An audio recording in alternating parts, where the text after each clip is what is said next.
Тук животните са, на цялото село животните през зимата са се отглеждали. Сега тук птичи не дават да прехръкнат. С хиляди са вече диваците. И ще стане тъй, че диваците ще не унищожат нас тук.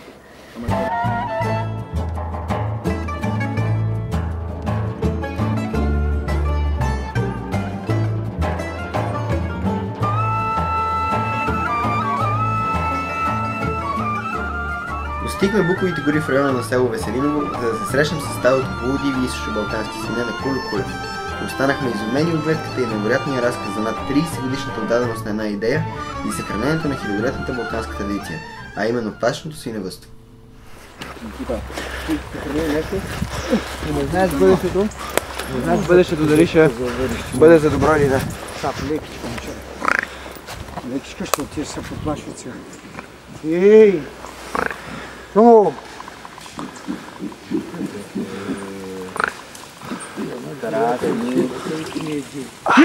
Сега. Стойте малко. Ей!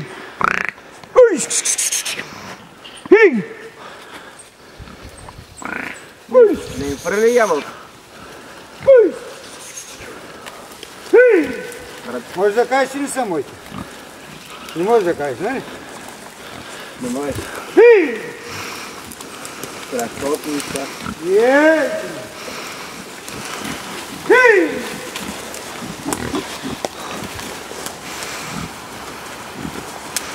Леле.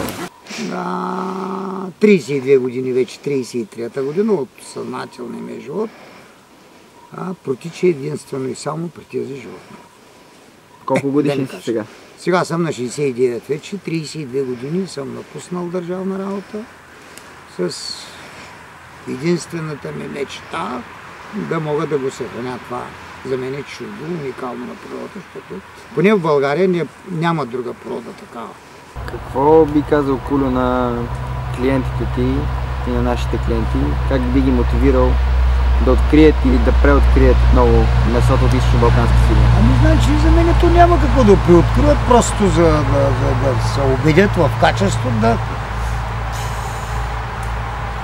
да го дегустират, ако щете, да го пробват. То няма... Тук няма иета, няма някакви... Даже абсолютно аз забранявам. Не, че забранявам, аз нямам право да забранявам, но препоръчвам колкото се може и по-малко неща да се прибавят към месото. Заповядайте на събитието Вечеря с фермер в понеделник, 29 февруари в ресторант Багри.